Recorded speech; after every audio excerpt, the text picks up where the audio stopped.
네, 오늘 이 밤에는 우리 사무엘하 12장 말씀으로 함께 은혜 받기를 원하는데요. 우리 이전 11장 말씀과 이어지는 말씀이죠. 11장 말씀에서 뭘 보았습니까? 나이가 50세 된 다윗. 굉장히 이제 신앙적으로 성숙한 경지에 오른 다윗이죠. 평생 살면서 하나님이 그 마음이 합한 사람이다라고 인정해 줄 정도로 소년 시절부터 목동 시절부터 또 골리앗과 싸울 때도 그리고 전쟁터에서도 왕이 되어서도 늘 하나님 앞에 견고히 서 있었던 이 다윗이 한순간에 무너지는 모습을 보았습니다. 무엇에 무너졌을까요? 죄에 무너졌어요. 그죠? 죄에 무너졌어요. 정말 이게 가능할까 할 정도로 완전히 처참하게 무너지는 다윗의 모습을 보면서 우리는 죄라는 것이 이렇게 강력하구나라는 것을 보게 됩니다. 죄가 무서운 거예요. 그리고 이 죄는 호시탐탐 우리를 노리고 있다라는 것을 알아야 됩니다. 병이 우리를 찾아올 때 어떤 때 찾아옵니까? 건강할 때 안 찾아오죠? 언제 찾아오죠? 면역력 떨어지고 막 피곤하고 막 스트레스 받고 그러면 찾아오더라고요. 제가 이전에 필리핀 다녀와서 또 옆에서 무슨 교회를 개척한다는 막 소리가 들리고 막 교인들 술렁술렁하고 이러니까 말이죠. 대상포진이 오더라고요. 그래서 빨리 치료하긴 했지만 몸에 이렇게 스트레스가 찾아오고 피곤이 찾아오고 그러면 면역력 떨어지면 병이 찾아오는구나. 이걸 금방 느낄 수가 있었어요. 그런데 죄는 언제 찾아올까요? 죄는 이만하면 되지 하고 방심할 때 찾아옵니다. 교만할 때 찾아와요. 느슨할 때 찾아와요. 영적인 게으름이 내 마음 가운데 있을 때에 찾아온다라는 거예요. 다윗이 50세에 얼마나 성숙한 사람이에요. 노련한 사람이죠. 그런데 이 다윗이 전쟁터에 나가지 않고 낮잠 자고 그리고 나서 이 정도면 알아서 하겠지 하고 옥상에 올라가서 어슬렁어슬렁 하다가 결국은 죄에 빠져드는 것을 우리가 보게 됩니다. 그 나태함이 죄를 낳았고 그리고 살인, 간음으로 뭉쳐지는 그런 끔찍한 역사를 우리가 보게 되지요. 그래서 제가 금요 성령 집회를 안식을 하지 못하겠더라고요. 사실 제가 이제 우리 교회 부임한 지 만 2년 됩니다. 와서 첫 해도 여름에 왔거든요. 첫 해도 성령 집회를 여름에 쉬었던 것 같아요. 그리고 그 다음 해에도 여름에 성령 집회 쉬었던 것 같아요. 안식했던 것 같아요. 근데 올해는 우리 부교역자들하고 함께 모여서 올해는 금요 성령 집회 그냥 갑시다 라고 얘기를 했어요. 왜냐하면은 여름에 이것도 안식 저것도 안식 하다 보면 나태해져요. 느슨해져요. 물론 여름 사역들 때문에 분주하고 바쁘죠. 하지만 그런 사역들과 분주한 일들이 있기 때문에 더 깨어서 기도해야 되는 거예요. 제가 예전에 부목사로 있었던 교회에서 그 담임 목사님이 무슨 단기 선교를 간다. 무슨 여름 성경학교를 한다. 그러면 말이죠. 그 담당 사역자한테 꼭 그 하는 전주, 그 전주에 새벽 기도를 다 시키는 거예요. 아니, 준비하는 것도 바쁘거든요. 피곤해요. 준비하는 것도 피곤하고 바쁜데 또 새벽 설교 준비를 또 같이 해서 매일 새벽에 나와가지고 그렇게 하려니 피곤하겠습니까? 안 피곤하겠습니까? 이걸 왜 시키나? 이런 마음이 들어요. 이 시간에 좀 더 준비하면 좋을 텐데. 근데 그 목사님은 왜 시켰을까요? 중요한 일을 하기 때문에 네가 새벽에 깨어서 기도해야 되고 네가 그것을 위해서 말씀 준비해야 되고 더 깨어있어라 라고 하신 줄 믿습니다. 그래서 일들을 잘 감당할 수 있도록 그렇게 지도해 주신 경험을 제가 합니다. 여러분들도 우리 금요 성령 집회 자리를 지켜주셔서 너무 감사해요. 어쩌면 오늘이 여러분의 인생에 있어서 중요한 그런 전환점이 되는 그런 밤이 될지도 몰라요. 오늘 이 밤에 우리 함께 깨어서 말씀 듣고 그리고 하나님 앞에 나아가는 뜨거운 시간 되기를 간절히 바랍니다.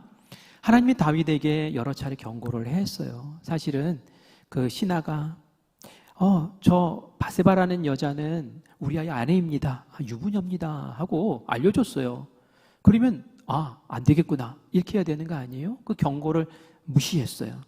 그리고 나중에는 간음을 하고 애가 생기니까 그걸 덮으려고 우리아를 불러들이죠. 근데 우리아가 저는 집에 절대로 안 들어갑니다. 전쟁터에 내 동료들이 고생을 하고 있는데 내가 어떻게 혼자서 집에 들어가서 아내와 이렇게 편하게 잘 수 있겠습니까? 하면서 그렇게 말할 때에 그것도 하나님의 경고였어요. 깨달았어야죠. 내가 이런 충직한 부하를 내가 그러면 안 되지? 하는 마음을 가졌어야죠. 하지만 이 사람은 권력을 가지고 있으니까 이 최고의 권력을 가지고 회개할 기회를 무시해버렸어요. 내가 이 권력으로 이거 다 덮을 수 있고 다 무시할 수 있고 다 없앨 수 있어 라는 그런 생각을 가졌죠. 그래서 죄를 없앴습니까? 아니에요. 죄를 덮기는 했지만 죄를 없애지는 않았어요. 여러분 안방에 오물을 잔뜩 갖다 놨다고 생각해 보십시오. 그거 보면 어떻게 해야 됩니까? 치워야 되잖아요. 그런데 그거를 이불로 싹 덮어놨어요. 처음엔 안 보이니까 괜찮겠죠. 그러나 며칠 지나면 냄새가 진동하고 파리가 꼬이고 벌레가 꼬이고 그럴 거 아닙니까? 죄는 덮는다고 사라진 게 아니에요. 그죠? 죄는 치워야 되는 거예요. 근데 다윗은 자기의 절대 권력을 가지고 죄를 어떻게 하면 덮어볼까 했던 그런 모습을 우리가 지난 말씀에서 볼 수 있었어요. 그러나 11장 말씀의 맨 마지막 절에 이런 말씀이 있었죠. 우리 같이 읽어볼까요? 27절 말씀입니다. 그 장례를 마침에 다윗이 사람을 보내 그를 왕궁으로 데려오니 그가 그의 아내가 되어 그에게 아들을 낳으니라. 다윗이 행한 그 일이 여호와 보시기에 악하였더라. 맞아요. 악하였더라. 덮어놓고 무시하고 그러면 없어질 줄 알았죠. 감쪽같이 완전 범죄할 줄 알았죠. 그런데 이게 왜입니까? 웬일입니까? 하나님 다 보고 계셨다는 거예요. 그런데 악하다 하면서 보고 계셨다는 거예요. 그래요. 묻었다고 생각했지만 그런 거예요. 다윗이 말이죠. 그리고 나서 이제 우리가 장을 넘기면서 이게 1년 정도 이제 지난 때라고 이제 생각을 할 수 있어요. 다윗이 말이죠. 이런 범죄를 저지르고 아이가 이제 점점 이제 커가고 있죠. 바세바와 낳은 아이가 있었거든요. 커가고 있었어요. 근데 여러분 생각해 보십시오. 다윗이 마음이 편안했을까요?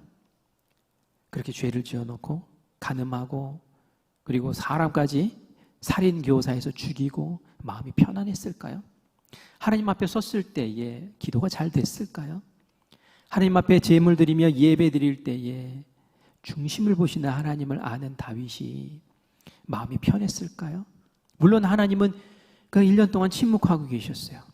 가만히 보고 계셨어요. 다윗은 어땠을까요? 성경 말씀엔 나오지 않지만 저는 다윗이 말이죠. 하나님 앞에 기도할 때 꽉 막혀있는 느낌이 들었을 것 같아요. 어쩌면 하나님 앞에 기도도 제대로 못했을 것 같아요.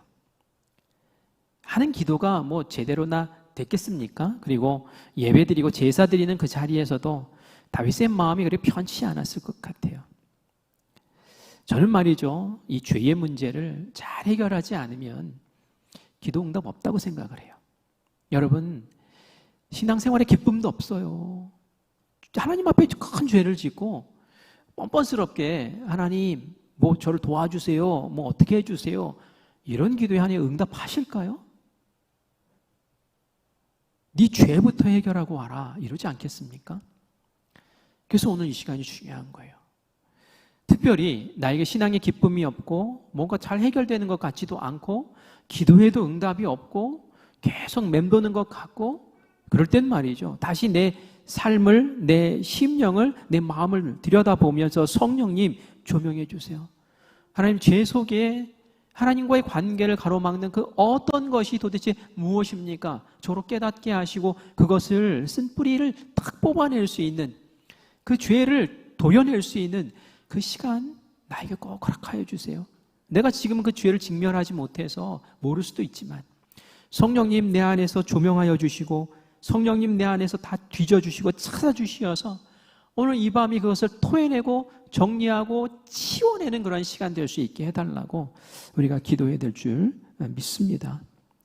다윗이 그것을 묵히고 있으니까 하나님이 이제 직접 찾아오시는 거죠. 나단 선지자를 통해서 찾아왔습니다. 나단 선지자가 하나님의 음성을 들었어요. 깜짝 놀랐어요. 다윗이 그런 짓을 했단 말이에요, 하나님? 다윗이 말이에요, 진짜 그런 짓을 했단 말이에요? 아마 나단 선지자가 아마 충격을 받았을 거예요. 그리고 가서 징계하는, 질책하는 그런 말을 전하라는 거예요. 아니, 나단 선지자의 마음이 얼마나 아프겠습니까? 다윗을 구하기 위해서 꼭 해야 될 말인데 그냥 놔두면 지옥 가지 않겠습니까? 그 죄짐을 지고 저 살려야 되는데, 근데 얼마나 이 나단의 마음이 어려웠을까 하는 생각이 들어요. 지금 나단 선지자는 이제 절대 권력자 앞에 가야 된단 말이에요. 그리고 이 다윗이 죄에 대해서 금방금방 회개하고 이러는 사람이라면 또 가서 말하는 게 어렵지 않지만, 그렇게 큰 죄를 지어놓고서는 아무 1년 동안 입 싹 닫고 아무렇지도 않게 그렇게 버티고 있었다? 죄의 죄를 더 낳으며 자기의 절대 권력을 자랑하며 있었다? 나단 선지자가 잘못 말하다가는 죽을 수도 있는 거예요. 여러분, 세례 요한 아시잖아요. 세례 요한이 얼마나 입 바른 사람입니까? 의로운 사람이잖아요. 헤롯 왕에게 질책하지요. 그래서 어떻게 됐습니까? 목 잘렸어요. 옳은 말 한다고 다 듣는 것 아니잖아요. 그것이 말씀 전하는 자의 어려움이기도 해요. 저도 그런 어려움이 있어요. 제 마음에는 축복의 말씀 하고 싶어요. 나단 선지자도 이전에 다윗 왕에게 가서 축복의 말 했잖아요. 왕이시여, 하나님의 집을 짓고 싶다고요? 하나님께 말씀드렸더니 하나님이 아니라고 하시면서 오히려 하나님이 다윗 당신의 집을 세워주겠다고 말씀하십니다. 당신의 가문이 대대로 복받을 거예요. 하나님이 당신의 마음을 들으셨어요. 이런 말씀 전할 때 얼마나 좋습니까? 다윗도 좋아하고 전하는 사람도 좋아하고. 그런데 지금 그런 말이 아니에요. 다윗을 책망하라는 거예요. 다윗의 죄를 지적하라는 거예요. 여러분은 제가 어떤 말씀 전하는 걸 듣고 싶으세요? 축복의 말씀, 아니면 나무라는 말씀? 제가 나무라는 말씀을 좀 전해도 되겠습니까? 여러분, 사랑해서 전하면 들을 마음이 준비가 돼 있으십니까? 네, 그래요. 그럼 용감하게 다음부터 전할게요. 2년 동안은 제가 눈치 보느라고 못 전했어요. 이제는 좀 쓴소리도 좀 하고 이러면 안 됩니다 라는 말도 좀 하려고 해요. 나단 선지자가 용기 내서 왔어요. 정말 용기가 필요했을 거예요. 그리고 나서는 막 반갑게 뛰어나와가지고 오늘은 나에게 무슨 좋은 말을 해줄까 하면서 뛰어나온 이 다윗을 데리고 은밀하게 방으로 들어가서 문을 딱 잠급니다. 그리고 나서 나단 선지자가 이야기하지요. 백성들의 민원을 얘기하는 것처럼 이야기하는데 2절에서 4절까지의 말씀처럼 얘기합니다. 양과 소가 많은 부자가 있습니다. 그런데 이 부자에게 손님이 찾아왔어요. 손님이 찾아왔으니 대접을 해야 되는데 자기가 가지고 있는 양의 새끼를 잡은 것이 아니라 자기의 양과 소를 돌보고 있는 그 가난한 그 일꾼의 집에 있는 한 마리밖에 없는 그 어린 양을 잡아다가 대접을 했습니다. 그 어린 양은 그 사람에게는 가족과 같은 존재입니다. 얼마나 사랑하고 아끼는지 모릅니다. 그런데 그걸 홀랑 잡아가지고 자기의 양은 그렇게도 많은데 그것을 손님에게 대접했습니다. 이렇게 얘기를 하니까 말이 끝나기가 무섭게 다윗이 뭐라고 얘기를 합니까? 우리 5절 말씀 같이 읽어보겠습니다. 시작. 다윗이 그 사람으로 말미암아 노하여 나단에게 이르되 여호와의 살아계심을 두고 맹세하노니 이 일을 행한 그 사람은 마땅히 죽을지라 이 죽일 놈이네 이렇게 한 거예요.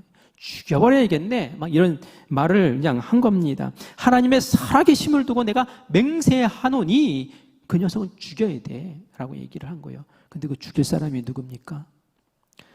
바로 자기예요. 자기 자신을 향해서 이 죽일 놈이라고 지금 얘기를 하는 거예요. 그 부자가 바로 다윗 아닙니까? 다윗은 자기의 권력, 왕이기 때문에 또 첩도 얻을 수 있고 또 다른 후궁도 얻을 수 있고 그래서 이미 많아요. 자녀들도 많아요. 풍성해요. 하나님이 달라고 그러면 더 주세요. 모자랄 게 없어요. 그런데 뭐가 모자라서 그 우리야 하나밖에 없는 아내 밧세바 그냥 그렇게 사랑하고 아끼고 돌보는 그 행복한 가정을 풍비박산 그렇게 찢어버리느냐는 거예요. 그게 바로 당신입니다 라고 지적을 한 거죠. 다윗은 내로남불이었어요. 그렇죠? 간음도 내가 하면 로맨스고 남이 하면 불륜이고 막 이런 모습이에요. 다윗도 그런 생각했을 거예요. 내가 절대 권력자니까 뭐 이거 못해? 뭐 내가 얻고 싶으면 얻는 거지. 뭐 신하의 부하면 아내면 어때? 내 부하의 아내 뭐 내가 데리고 와서 살면 되는 거지. 자기 합리화하고 뭐 이러면서 자기 권력을 가지고 이렇게 했더니 죄가 뭉개지고 이렇게 됐던 거죠. 하지만 하나님은 다윗의 죄를 확 드러내셔서 이제 더 이상 도망치지 못하게 만들어 버립니다. 다윗을 통한 하나님의 질책이 이어져요. 하나님이 당신이 어렸을 때 어린 시절부터 양 키울 때부터 그렇게 그렇게 지키지 않았습니까? 골리앗과 싸울 때 전쟁터에 나갔을 때 쫓기고 있을 때 하나님 얼마나 당신을 보호하고 지켜주셨습니까? 그런 당신을 왕으로 세우셨고 부족함이 없게 그렇게 채워주셨는데 어떻게 이럴 수가 있습니까? 당신에게 백성을 맡겼는데 여러 아내들도 주셨는데 하면서 그렇게 지적을 하는 거예요. 도대체 뭐가 부족하냐? 그러면서 당신이 그렇게 하나님의 뜻을 어기고 죄를 지은 이유가 바로 이거다라고 지적을 하는데 우리 9절 말씀 읽어볼게요. 같이 읽습니다. 그런데 어찌하여 네가 여호와의 말씀을 업신여기고 나 보기에 악을 행하였느냐? 네가 칼로 햇사람 우리아를 치되 암몬 자손의 칼로 죽이고 그의 아내를 빼앗아 네 아내로 삼았도다. 아멘. 그렇게 풍성하게 채우시고 이렇게 은혜와 사랑을 듬뿍듬뿍 주셨는데 불구하고 네가 그런 죄를 지은 것은 네가 여호와의 말씀, 하나님의 말씀을 업신여겼기 때문이야. 하나님 말씀을 무시했기 때문이야. 나를 깔봤기 때문이야. 나의 존귀함과 나의 존엄과 나를 경외하지 아니하고 나를 우습게 여겼기 때문이야. 사실 아담과 하와가 하나님 말씀 어기고 선악과를 먹었을 때에 하나님의 말씀 하지 말아라 하는 그 말씀을 업신여기지 않았으면 어떻게 그런 일을 했겠습니까? 하나님 가볍게 여긴 거예요. 먹어도 괜찮겠지? 이거 먹으면 하나님처럼 된대? 우리가 죄 짓는 이유는 하나님을 업신여기기 때문이에요. 사실은 하나님이 어미하시고 하나님이 이것을 가만두지 않는다라는 것을 우리가 알면 어떻게 죄를 지을 수 있겠습니까? 죄 못 짓죠. 하나님이 불꽃 같은 눈동자로 살펴보시면서 너 그거 죄 지으면 가만히 안 둔다? 라고 말씀하시는데 어떻게 그럴 수 있어요? 우리의 마음에 안일함이 있기 때문에 그래요. 하나님 말씀에 대해서 업신여기는 마음이 있기 때문에 그래요. 뭐 이거 하고 회개하면 되지. 뭐 또 회개하면 되지. 하나님 그러게 왜 나를 이렇게 지으셨어요? 이러면서 말이죠. 온갖 자기 합리화라는 핑계를 대면서 말이죠. 이 죄를 뭉개고 있단 말이에요. 하나님 말씀은 우리 그리스도인의 나침반과 같은 것인 줄 믿습니다. 그래서 하나님이 그 죄에 대해서 벌을 내리시죠. 어떤 벌을 내리십니까? 내 눈 앞에 아내를 빼앗기게 될 거다. 너 우리 아이 아내 빼앗았지? 네 아내도 빼앗길 거야. 그리고 백주 대낮에 간음당하는 그런 모습을, 성폭행당하는 그런 모습을 네가 보게 될 거야 라고 얘기를 해요. 너 밧세바와 아이 낳았지? 그 아이는 죄의 열매야. 내가 가만두겠어? 그 아이 내가 거둬갈 거야. 죽여버리시겠다는 거예요. 그리고 네 가문에 칼이 끊이지 않을 거야 라고 말씀하세요. 정말 그 가문에 칼이 끊이지 않습니다. 그 자녀 가운데 오빠가 동생을 겁탈하고 그 동생의 오빠가 이 형을 죽이고 그리고 그 아들이 반란을 일으켜가지고 아버지 죽이려고 달라들고 말이죠. 이 콩가루 집안, 이런 콩가루 집안이 어디 있어요? 그 이전에는 아무렇지도 않은데 참 평화롭고 하나님의 은혜 가운데 거했던 가문이 말이죠. 그 이후에 왕이 되어서 계속 왕가를 이끌어 나가긴 하지만 이 다윗의 그 후손들이 좀 엉망진창이 되는 그런 모습을 보게 됩니다. 그래서 우리가 말이죠. 죄를 가볍게 여기면 안 되는 거예요. 물론 다윗이 하나님 회개합니다 라고 했을 때 하나님께서 지옥 보내지는 않았어요.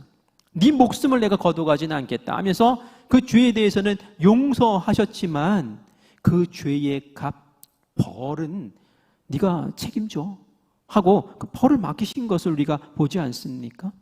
그리고 예수님 믿으니까 우리가 그런 아니라 생각할 수 있어요. 이 죄에 짓고 하나님 앞에 무릎 꿇고 회개하면은 싹 용서받겠지?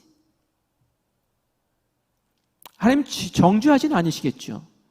하나님 지옥으로 보내지는 않으시겠죠. 하지만 내 입술로, 내 마음으로, 또 내 행동으로 다른 사람을 어렵게 만들고 피눈물을 나게 만든 그 죄의 대가는 말이죠. 너 그거 갚아야 돼 라고 하나님 말씀하십니다. 그래서 우리가 죄 짓는 것에 대해서 가볍게 여기면 안 되는 거예요. 절대로 내가 죄 짓지 말아야지, 죄 짓지 말아야지, 죄 짓지 말아야지 그러면서 살아야 될 줄 믿습니다. 여러분 자녀들에게 복 전해주고 싶잖아요. 그렇죠? 어떻게 하면 복을 전할 수 있습니까? 저 다른 거 어마어마하고 거창한 거 할 필요가 없는 것 같아요. 내가 복의 통로되면 되는 거예요. 내가 저주의 통로되지 않으면 되는 거예요. 내가 죄 짓지 않고 하나님 앞에 정결하게 살면 말이죠. 그 자녀 대대에 하나님 주시는 복이 넘칠 줄 믿습니다. 근데 내가 죄를 밥 먹듯이 그렇게 짓고 있으면 무슨 복이 자녀들에게 있습니까? 다윗의 그 자녀들이 엉망진창이 되는데 똑같은 일이 벌어지는 거죠. 그래서 내가 자녀에게 뭔가 재산을 물려줘야지가 아니라 내가 저주의 통로 되지 말고 복의 통로 돼야지. 그럼 내가 하나님 앞에 정결히 살아야지라는 그런 모습으로 주님 앞에 서야 될 줄 믿습니다. 오늘 이 말씀을 보면서 야 다윗이 그랬구나. 야 다윗이 그랬구나. 어쩌면 그럴 수 있어. 이러면 이건 그냥 지식으로 머무는 말씀이에요. 이걸 나의 말씀으로 여러분이 흡수하셔야 돼요. 아, 그 다윗이 내가 아닌가라는 거죠. 그 다윗이 접니다. 그 다윗이 접니다. 선악과를 따먹은 그 아담과 하와, 하나님 말씀을 업신여기고 불순종하고 그것을 그냥 따먹은 그 아담과 하와가 접니다. 하나님이 사명 주셨는데 그 사명 내팽개치고 저 멀리 하나님의 눈을 피해 도망간 그 요나가 바로 접니다. 이 말씀 보면서 그런 모습들을 내 모습과 비추어 보며 나에게는 다윗의 모습이 없는가? 다윗처럼 그렇게 죄를 뭉개고 있는 것은 없는가? 죄 위에 죄를 쌓으면서 어떻게 덮고 얼렁뚱땅 넘어가면 되겠지? 라고 생각하는 그런 안일한 마음은 없는가? 오늘 이 시간 우리가 깨어서 다시 우리의 속 사람을 들여다보시기를 간절히 바랍니다. 여기까지만 말하면 참 힘들고 맥이 빠져요. 그런데 깊은 수렁에 빠진 이 다윗이 다시 한번 회복되고 회생되는 그런 아름다운 모습을 보면서 다윗의 위대한 면모를 다시 발견하게 돼요. 그것은 뭐냐면 다윗을 지적할 때에 나단 선지자의 지적을 탁 받으면서 다윗이 말이죠. 그 다음 반응이 어땠습니까? 핑계대는 거 보십니까? 핑계 절대로 안 돼요. 보통 사람들은 말이죠. 죄에 대해서 지적을 하면 말이죠. 변명하고 핑계대고 어떻게 설명하면서 합리화시키면서 그걸 빠져나가려고 하는 게 보통 인간의 모습이에요. 아, 그게 말이지. 내가, 이러면서 말이죠. 왜 오라 그럴 때 왔는지 모르겠네. 이러면서 괜히 또 막 덮어 씌우고 이런단 말이에요. 이럴 수 있어요. 그런데 다윗은 딱 하나님 앞에 내 죄가 완전히 드러났구나 라는 걸 알자 그 자리에서 잘못했습니다. 맞습니다. 제가 죄인입니다. 내가 죄를 범했습니다. 내가 죄를 범했습니다. 하고 1절 변명도 핑계도 그 지적에 대한 분노도 하지 않고 그것을 그냥 받아들이는 그런 모습을 봅니다. 하나님 앞에서 죄를 범했습니다. 그 말도 참 중요한 것 같아요. 왜냐하면은 사람 앞에서 죄를 범했습니다 라는 것도 하고 하나님 앞에서 죄를 범했습니다. 이거는 좀 차이가 나요. 여러분 무슨 죄죠? 간통죄라는 거 있잖아요. 이전에는 간통죄라는 게 있었다가 사라졌어요. 그렇죠? 간통죄가 사라졌으니까 우리 그리스도인들도 간통죄가 사라졌대. 그러니까 우리 마음대로 서로 합의만 하면 얼마든지 그럴 수 있어. 이게 말이 되는 겁니까? 사람 앞에서는 그거 죄가 아닐 수도 있지만 하나님 앞에서는 분명히 죄입니다. 그렇죠? 그래서 하나님 앞에서 다윗이 왕이기 절대 권력이기 때문에 내가 절대 왕으로서 이 사회에서는 이것도 저것도 할 수 있지만 하나님 앞에 딱 섰을 때 저는 죄인입니다 라고 고백하는 거예요. 그래서 우리가 하나님 앞에 죄가 뭔가를 알아야 되죠. 그래서 깨달아야 돼요. 그리고 그것에 대해서 숨기려고 하지 말고 핑계대려고 하지 말고 감추려고 하지 말고 자기 합리화하려 하지 말고 다윗처럼 용감하게 제가 죄인입니다 라고 고백하고 그렇게 나아가 설 때에 죄의 행진이 멈추어지는 줄 믿습니다. 그런데 이게 참 어렵다는 거 여러분 아시죠? 저도 예전에 제가 주일 낮 예배 때 설교를 한 적이 있어요. 제가 어느 집회에 가서 막 찬양하다가 막 회개 기도하면서 그냥 밤을 꼬박 새면서 회개 기도했다는 얘기를 했잖아요. 근데 말이죠, 제가 그때 그 죄를 탁 토설하기 전에 하나님 앞에 머뭇거렸던 게 있었어요. 그게 뭐냐면 이런 거였어요. 하나님, 저는 죄인입니다. 하나님, 제가 그 죄를 지었습니다. 하나님, 그 죄 아시죠? 하나님, 그 용서해 주세요. 이게 뭐예요, 이게? 이게 죄 고백 맞습니까? 이건 죄 고백이 아닌 거예요. 이렇게 하면 안 돼요. 어떻게 해야 됩니까? 하나님, 제가 그때에 누구에게 이렇게 요렇게 죄를 지었습니다. 이렇게 얘기해야 되는 거예요. 그렇게 제가 딱 토설을 하자 그 다음부터 그냥 막 쫙 나오더라고요. 쫙 나오더라고요. 제가 왜 그거 아시죠? 이런 식으로 했을까요? 알량한 자존심 때문에 하나님 앞에 죄를 말하는 게 부끄러운 거예요. 용기가 잘 안 나는 거예요. 그래서 하나님 앞에 꼴값을 떨고 있었던 거죠. 그 아시죠? 이러면서 뭉개고 어물쩡 넘어가려고 하고 하나님이 그거 안 받아주십니다. 정말 진심으로 통회하고 자복하고 하나님, 제가 죄인입니다. 제가 이런 죄를 지었습니다. 제가 이렇게 악한 놈입니다. 라고 통곡하며 그것을 정말 가슴 아파할 때에 하나님 그거 들으시고 그래, 내가 용서할게. 네가 진심으로 그렇게 나에게 회개한다면 내가 왜 용서하지 않겠니? 거두어내시고 하나님께서 새로운 자리로 우리를 세우실 줄 믿습니다. 오늘 밤에 여러분들이 그런 기도를 꼭 드렸으면 좋겠어요. 조목조목 기도해 보세요. 조목조목 기도해 보세요. 다윗이 침상을 적시면서 통곡하면서 기도할 때 뭐라고 했겠습니까? 하나님 그거 아시죠? 그거 아시죠? 나도 자존심이 있으니까 나도 왕인데 체면이 있는데 하나님 그거 아시죠? 이렇게 안 했어요. 하나님, 제가 밧세바를 보고 음욕을 품었습니다. 하나님, 제가 그 여인이 오고 싶지 않은 걸 억지로 불러서 제가 이렇게 했습니다. 하나님, 그러면서 말이죠, 일일이 토설하면서 침상을 적시면서 그렇게 기도할 때에 하나님께서 다윗을 품어주신 줄 믿습니다. 여러분, 후회하는 것과 회개하는 것 다른 거 아시죠? 가룟 유다는 후회했어요. 가룟 유다는 예수님 배신하고 은 30냥 갖다 던져 놓으면서 이거 받아라. 우리 예수 좀 풀어줘라. 그랬을 때에 안 돼! 라고 하니까 그냥 죄책에 시달리면서 그러지 말았어야 되는데 그러면 안 되는 건데 이러다가 말이죠. 그 죄에 짓눌려가지고 어떻게 합니까? 스스로 목매서 죽잖아요. 이건 회개가 아닌 거예요. 그러나 베드로는 어떻습니까? 베드로는 나 예수님 몰라. 나 그 사람 몰라. 나한테 그런 사람 엮지 마. 나랑은 전혀 상관없는 사람이야. 그 사람 저주받을 사람인데 왜 나랑 엮어? 라고 이렇게 부인하는데 닭이 탁 우는 거예요. 그때 울잖아요. 하나님, 예수님.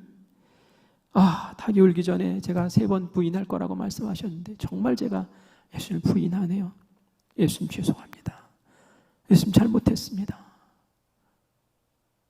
베드로는 회개했더니 예수님 찾아오시죠.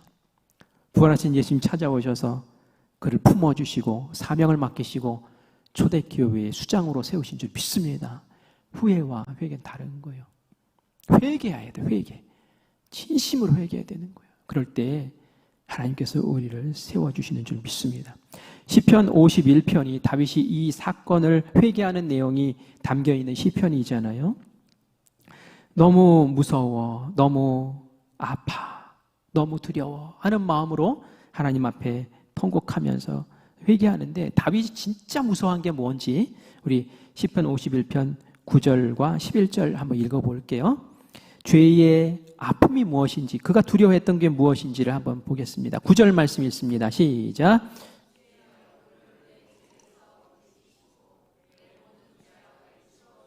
(11절) 나를 주 앞에서 쫓아내지 마시며 주의 성령을 내게서 거두지 마소서.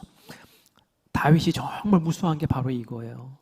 내 자식이 뭐 어떻게 되고, 뭐 우리 가문이 어떻게 되고, 뭐 하나님 벌 주시고, 뭐 이게 무서운 게 아니라 뭐가 무서웠어요? 하나님이 나를 이렇게 향해서 보셨던 얼굴을 싹 돌려버리실까봐.